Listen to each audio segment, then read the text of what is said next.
نہیں لائی، کریم نہیں لائی، ارے ساڑی لے کے آنا چاہیے تھی۔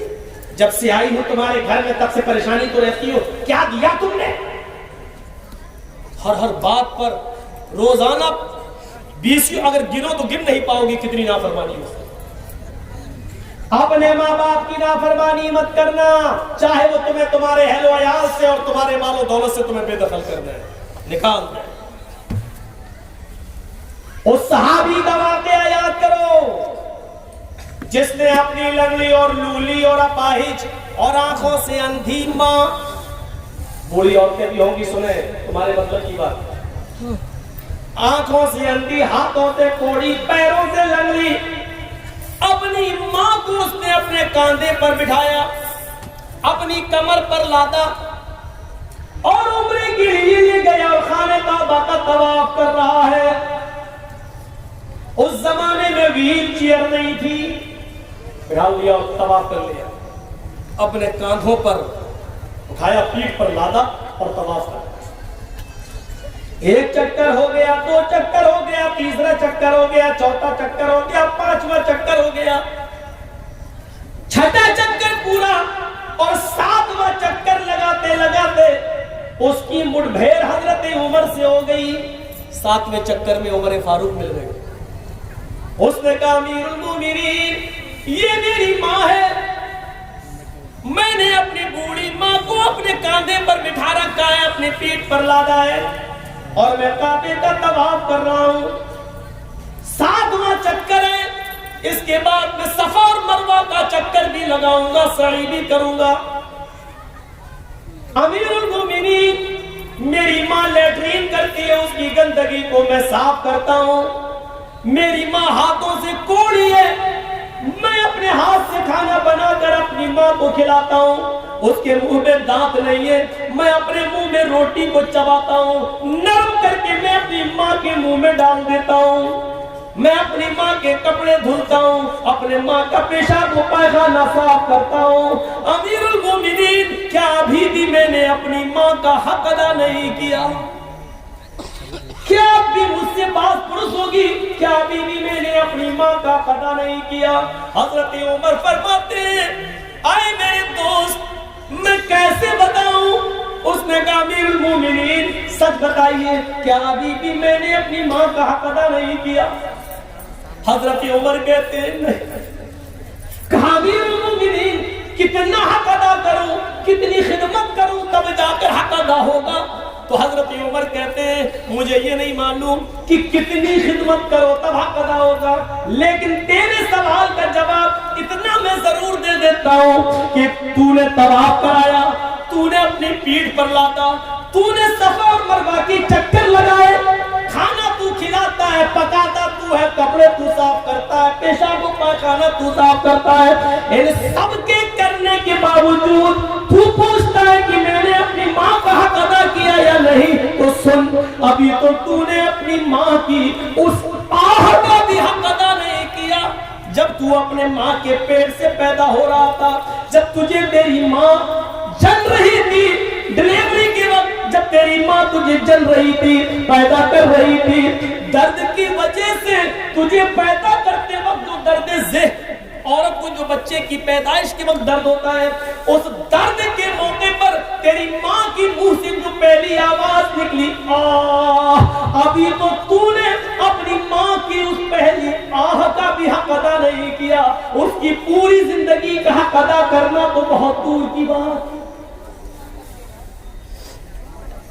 اس واقعے سے اندازہ لگا سکتی آج کی نوجوان نسل اپنی ماں کی کتنی خدمت کر رہی ہے، اور تم اپنی ماں کو اس وقت چھوڑ دیتے ہو اپنی بیوی کے کہنے پر جب اس وقت اس کو تمہاری سب سے زیادہ سب ضرورت ہوتی ہے۔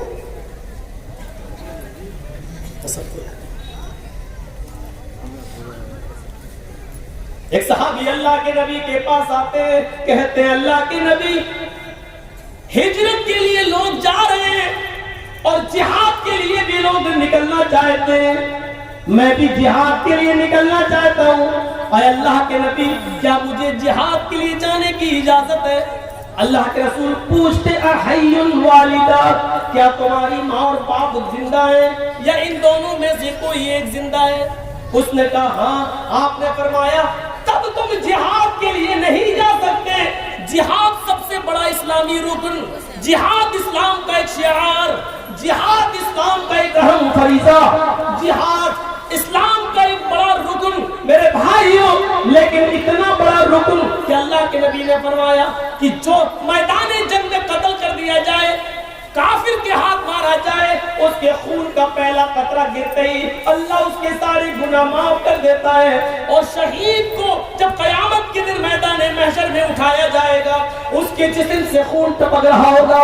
اللہ دیکھ کر کہے گا آئے فرشتوں، میں اپنے بندے کا کیا حساب و کتاب لوں؟ یہ تو میری راہ میں اپنی زندگی لٹا کر چلا آیا. جاؤ، میں نے اس کو بغیر حساب و کتاب کی جنت میں داخل کر دیا. یہ اتنا بڑا مقام رکھنے والا یہ جہاد کا حق. لیکن اللہ کے نبی پوچھ رہے ہیں کہ تمہارے ماں باپ زندہ ہیں؟ اس نے کہا ہاں. آپ نے فرمایا تب نہیں جا سکتے، پہلے اپنے ماں اور باپ کی خدمت کرو یا ان سے اجازت لو، پھر تم جا سکتے. غور کریے ماں باپ کا مقام و مرتبہ. ایک دور تھا برآمدہ کے اولو العزم نوجوان پورے بغداد پر چھائے ہوئے تھے. ذرا اس واقعے کو سنیے، آپ کے رونگٹے کھڑے ہو جائیں گے. برآمدہ کے اولو العزم پورے بغداد پر مسلط تھے. ان کی قوت و طاقت نے لوہا منوا لیا تھا. ان کی حکومت کے چرچے چار دانگ عالم میں پھیلے ہوئے تھے. لوگ ان کی طاقت کے چرچے کرتے تھے. اچانک برآمدہ کے اولو العزم لوگوں کے اوپر خلیفہ ہارون رشید کا عتاب نازل ہوتا ہے. خلیفہ ہارون رشید کا عتاب نازل ہوتا ہے اور برآمدہ کے یہ نوجوان گرفتار کر لیے جاتے ہیں اور جیل کے اندر ڈال دیے جاتے ہیں.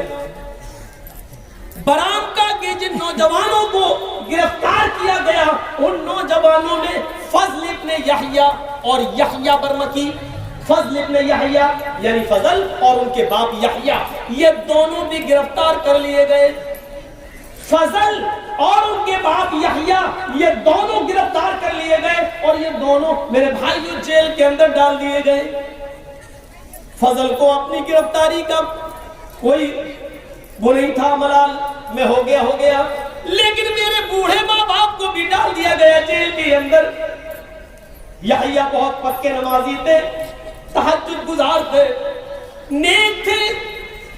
فضل ابن یحییٰ نے اپنے باپ کی حالت دیکھی، یا اللہ جیل کے اندر تو گرم پانی کا انتظام نہیں ہے اور ٹھنڈ کی ان راتوں میں صبح میرے باپ اٹھیں گے تو ان کو ٹھنڈے پانی سے وضو بنانا پڑے گا.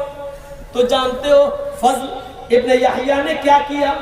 رات میں ایک تانبے کی لوٹی کے اندر، اس زمانے میں تانبے کا لوٹا دے دیا گیا سب کو، ایک تانبے کا لوٹا لیا اور تانبے کی لوٹی میں اپنے پینے کے لیے پانی بھر لیتے تھے کہ جب پیاس لگے گی تو پیوں گا. لیکن فضل کا حال یہ تھا کہ وہ رات میں پانی پیتے نہیں تھے، بلکہ رات بھر اس پانی کو کمبل اٹھا کر، گرم چادر اٹھا کر اس تانبے کے لوٹے کو اپنے پیٹ سے چپکا لیتے تھے کہ میرے پیٹ کی گرمی سے صبح فجر کی نماز کے وقت تک اس پانی میں تھوڑی سی گرمی آ جائے گی، کچھ تو گرم ہو جائے گا. اور اس گرم پانی کو وہ فجر کی نماز کے وقت اپنے باپ کو دے دیا کرتے تھے، اے ابو جان اس سے وضو بنائیے. میرے پیارے ساتھیوں غور کرو، علامہ یافعی نے اس بات کو اپنی کتاب قرات الجنان کے اندر نقل کیا ہے. آپ اندازہ لگا سکتے ہیں ایسے نوجوان گزرے جو اپنے باپ کے ٹھنڈے پانی سے وضو کرنے کو بھی یہ سمجھتے تھے کہ میرے باپ کو بخار نہ آ جائے، بیمار نہ ہو جائے، زکام نہ ہو جائے، تو وہ رات بھر اس تانبے کے لوٹے کو اپنے پیٹ سے چپکائے رہتے تھے تاکہ کچھ تو گرمی آ جائے گی اور میرے باپ کو کچھ تو گرم پانی ملے گا. میرے بھائیوں یہ تھی ماں باپ کی خدمت کرنے کا ایک طریقہ. آج ہم ذرا اندازہ لگائیں اور سوچیں کہ ہم اپنے والدین کے ساتھ یہ سلوک کرتے ہیں. قرآن نے ماں باپ کے بارے میں یہ حکم نافذ کر دیا، وَقَضَىٰ رَبُّكَ أَلَّا تَعْبُدُوا إِلَّا إِيَّاهُ وَبِالْوَالِدَيْنِ إِحْسَانًا. تمہارے رب نے یہ فیصلہ کر دیا ہے، یہ حکم دے دیا ہے، عبادت تو اللہ کے علاوہ کسی کی نہیں ہوگی. وَبِالْوَالِدَيْنِ إِحْسَانًا، اور اپنے ماں باپ کے ساتھ احسان کرو، اپنے ماں باپ کے ساتھ اچھا سلوک کرو. وَبِالْوَالِدَيْنِ إِحْسَانًا، احسان کے اندر ہر نیکی شامل ہے. اپنے ماں باپ کے ساتھ احسان کرو. احسان کس کو کہتے ہیں؟ ہر نیکی. باپ کمزور ہے, کرسی پر بیٹھے رہتے ہیں, بیٹا مجھے تھوڑا سا باہر بٹھا دے, میں تھوڑا سا سڑک پر بیٹھنا چاہتا ہوں گھوم لے.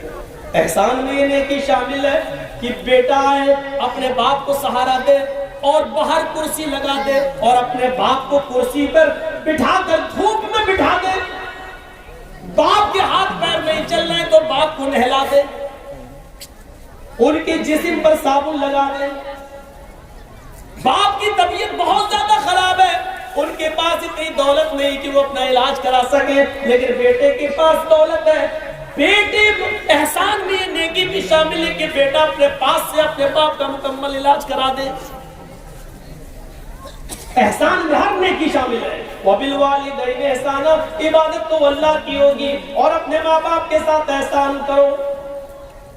اِمَّا يَبْلُغَنَّ عِنْدَكَ الْكِبَرَ أَحَدُهُمَا أَوْ كِلَاهُمَا, ان دونوں میں سے کوئی ایک یا وہ دونوں تمہاری زندگی میں بڑھاپے کو پہنچ جائیں. ماں باپ میں سے کوئی ایک یا دونوں تمہاری زندگی میں بڑھاپے کو پہنچ جائیں, فَلَا تَقُلْ لَهُمَا اُف, تو تم ان سے اف بھی مت کرنا. اف, اف سمجھتے ہو؟ اف کا صحیح ترجمہ اگر کیا جائے اردو میں تو اس کا صحیح ہوگا یہ, ان سے اف بھی مت کرنا. اف کا مطلب جرجیس کے باپ بستر پر لیٹے ہیں, جرجیس صاحب نے دوا ووا کھلا دی, ان کو پلا دیا اور اپنے باپ ہی کے پاس بیٹھے کمپیوٹر پہ چلا رہے ہیں. اتنے میں آواز دی, بیٹے جرجیس ایک گلاس پانی لے, اور میں بہت ضروری کام کر رہا ہوں اپنے بزنس کا. ہم نے کہا بیٹا پانی چاہیے ایک گلاس, اور میری زبان سے نکلا اٹھے اور پانی لا کے دے دیا, پلا دیا. پانی تو پلا دیا, منع نہیں کیا, دے دیا, پلا دیا, اور آ کر پھر اپنے کام میں لگ گئے. لیکن اس سے پہلے جو تمہارے منہ سے نکلا یعنی اللہ, یہ تھا ابھی پانی مانگنا تھا ان کو, کتنا ایمرجنسی کام کر رہا تھا میں, لاکھوں کا حساب کتاب کہیں ایک بھی قلم ادھر ادھر ہو گئی, ایسے کہہ دیا.